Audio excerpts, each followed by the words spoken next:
wearing makeup for multiple videos in a row. Good job. No, I've just been pre-filming a bunch this week because I had some extra days off from work because I got a sore throat. So then I had to go get a COVID test, and I only just got the negative test back today because tests are all backed up. But it's negative. Hooray. I'm pretty sure the sore throat was just allergies, but if I want my work to be able to stay open, gotta be careful. So I've been using the time to pre-film because when I'm working 5 days a week and only have 2 days off in between, I am too tired to film. So anyway, okay. So today I'm going to be doing a tag. Who did I see do this tag? I think I saw the Book Refuge do this tag. This is the Moody Reader Tag. It was originally created by Slanted Spines, so I will link that video in the description box below, along with the list of the questions. There are 11 questions. So, okay, let's get tagging. Let's get chatting. I don't know. Whatever. Okay. Question number 1. Do you consider yourself a mood reader? Yeah. It's not that, like, I can't set a TBR, but, you know, I'll choose 10 books for a month.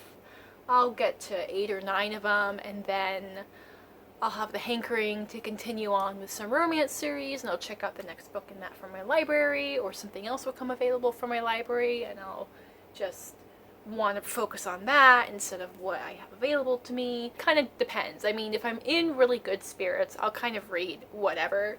If I feel like I'm kind of in like a mood slump or like an anxiety period, I'll want to read more fantasy, more escapist stuff. Sometimes more romance. But if I'm in like really good productive spirits, then I'll want to get through things I'm reading for various TBR projects, or, you know, things I picked up in a free library of stuff that I feel like I should read at some point. Question number 2, do you set TBR lists and do you stick to them? Not really. I mostly will do a TBR if I'm trying to participate in some kind of themed readathon, and usually this upcoming month is an exception.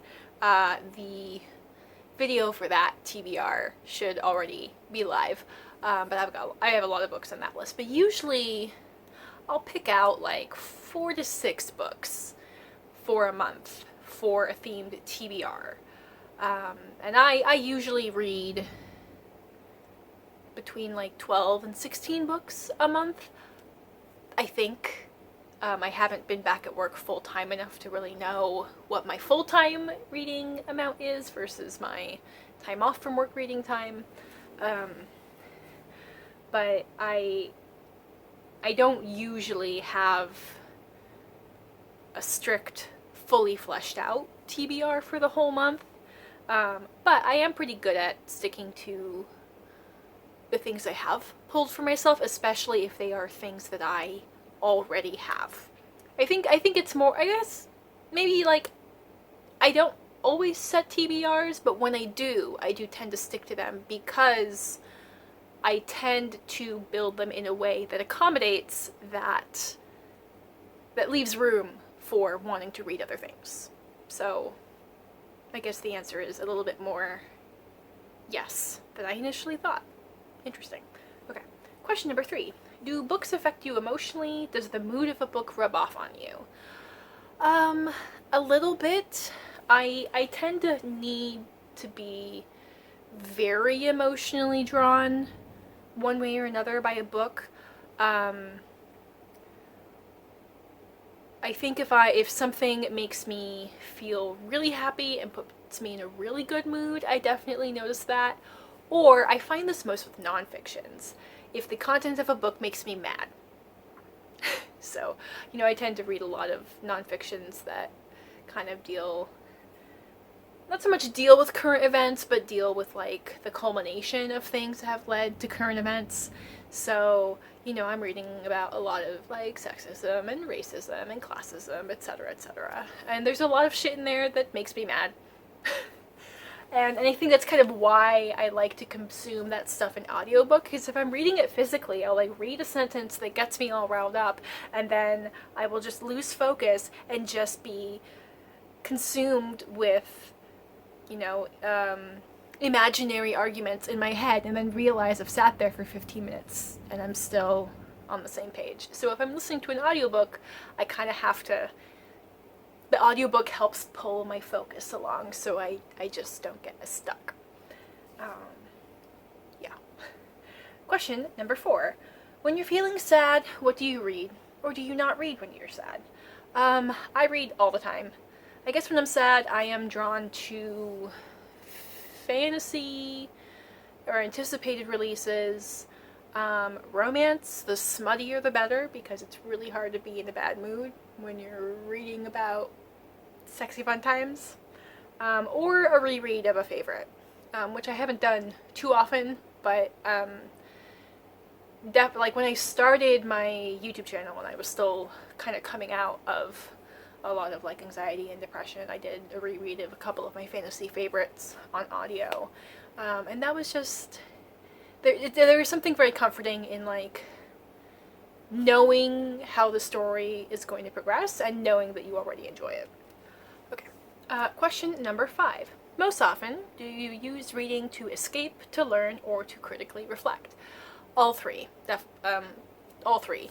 Definitely, there's absolutely an element of escapism in almost everything I read, even like the nonfiction stuff. There is a sense of like not being, of putting myself in someone else's shoes. But also like with books where it's like to learn or to critically reflect, I will get that with all of the books I'm reading. I'm just thinking about a book I just finished, Damnation Spring, which is a historical fiction that deals with redwood loggers in the 1970s. And that book, it made me think about the conversations that we have now about the coal industry and about climate change and how that's going to affect our way of life, and like why are we dragging our feet in making these changes when our current way of life is clearly unsustainable. So even though that book is fiction and from an experience that I am not familiar with, it still made me think a lot about things that are relevant to my life right now. Yeah, I think what I love about reading is it just helps me get another perspective. It helps me get out of my own head and my own biases and my own ignorance and preconceptions, and just look at things from another angle, whether I agree with that perception or whether I agree with that perspective or not. And I find it really interesting. Hooray. What is a book that made you laugh out loud? I am not a laugh out loud person unless I'm in an audience. If I am surrounded by people who are laughing, then it's kind of infectious, and then I'll laugh. But if I'm just reading, I don't tend to have a involuntary physical reaction. But this question made me think of one of my favorite hilarious opening scenes of a book. I don't remember exactly which book this is. It's one of the Dress and File books. If I can figure out which one it is, I'll put a photo of it. It's like book, I don't know, 6 or 7 or something. And it opens with, I mean, it's been like a decade since I've read this book, but I still remember it opens with Harry running down the hallway of like an abandoned school. He's carrying a box of magical puppies, and he's being chased by flying monkey demons that are throwing flaming poop. And it's just so absurd, but it's also, if you know that series, you know that like scenes like that are kind of like just another day at the office for him. And I think that's what makes it so absurd, is this might not be the weirdest thing he's ever had to do. Question number 7. What is a book that made you cry, or if you don't cry, one that really moved you? Um, Books are much more likely to make me cry, especially like towards the end. I definitely teared up a little bit towards the end of Damnation Spring that I just finished. I know that like Cemetery Boys made me cry. Felix Ever After made me cry, but that one was like not so much like a heartbroken sad crying, but so much of a I'm so like happy and hopeful and I'm feeling so many things and I just cannot contain them. Like there's an element of relief and an element of like this is the best case scenario that doesn't really get to happen to a lot of people. Seven Husbands of Evelyn Hugo made me cry. It's weird. It's like if a book is like just sad, it's just like kind of. I don't tend to read a lot of books that are just sad. Kind of like the one I'm kind of holding as the metric I compare other things to is A Thousand Splendid Suns. If it's just like a hard, sad book all the way through, it's not as likely to make me cry, I think, because it's I don't get as I don't know exactly what it is, but I don't get as emotionally invested if I don't experience highs and lows in a book. If it's kind of like one tone all the way through, then I just want to know like how it ends. But like I think for me, I need a book that gives me like hope and fear and joy and sadness, and then I get more invested in the story and I'm more likely to cry. Cool. Question number 8. What is a book that you didn't even know how you felt about? I'm not prepared for that question. I guess the easy answer would be books I've forgotten about, but that doesn't really, I feel like it means more like you can't tell whether you loved it or you hated it. Maybe, I guess one that comes to mind is I just finished reading The Root of Ice and Salt, which I'll talk about more in my monthly wrap-up, but that was a translated book written by a queer Mexican author that it's like a short novella that is about the ship that is transporting Dracula's coffin to England, and it deals a lot with queerness and sexuality and monstrosity and like the concept of unnatural desires and monstrous desires. It was not what I was expecting, but I also see how it is such an homage to the classic gothic genre, like not even horror. Like it's definitely, there's a lot about it that is horror, but in the way that gothic fiction, you know, things like Frankenstein and The Mask of the Red Death and The Castle of Otranto and all of those, like the early horror fiction. So it was, I have trouble thinking about whether or not I liked it because like, yeah. It's like, it wasn't what I wanted it to be, which is not its fault. And there were things about it that in other work would have turned me off completely, but I really appreciate how well it did it. So it's that whole like, I didn't really love it, but I really respect it. And I'll talk about that in a bit more detail in my wrap-up. Okay. Question number 9. Are you more likely to read on a sunny day or a cloudy day? I'll read all the time. I suppose I'm slightly more likely to read on a cloudy day because then I'm not gonna... I'll put off running errands that make me want to have to go outside, or I'm more likely to do like outside activities. But the thing is also, like, if I go on a walk when it's sunny, I'll be reading an audiobook sometimes. So I don't think the weather is what impacts whether or not I read. The weather impacts other activities that get in the way of my reading. I suppose it's more like that. Okay. Question number 10. Do you usually set the mood when you read? Music, lights, smells, etc.? No.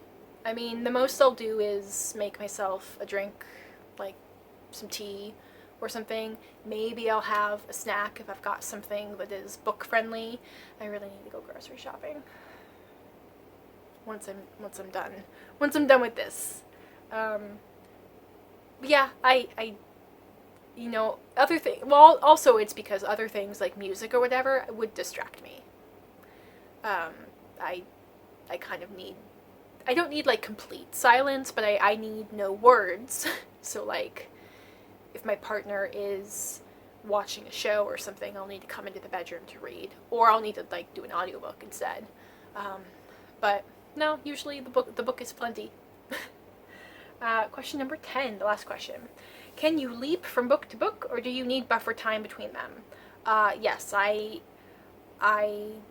well, I will sometimes have multiple books going at the same time, usually in different formats. So I'll have like a physical book and an audiobook, or like a fiction and a nonfiction.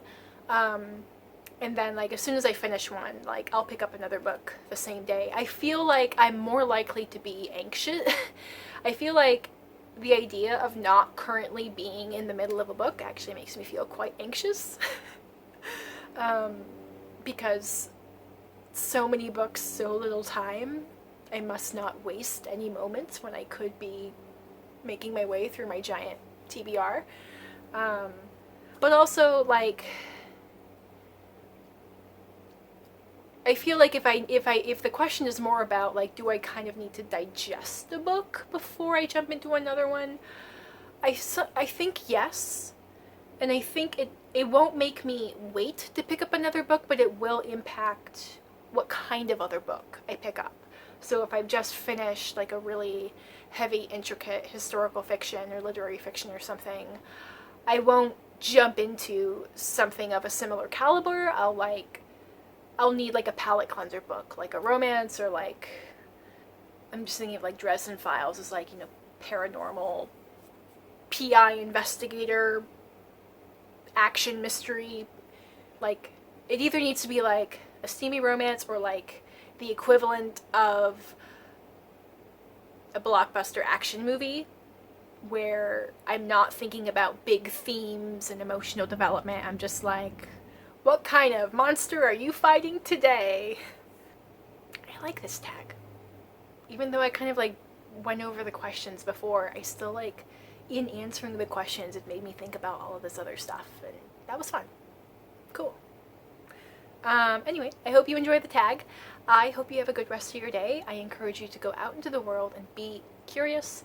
I will have my social media and other places where you can find me in the description box below, and I will catch you folks in my next video.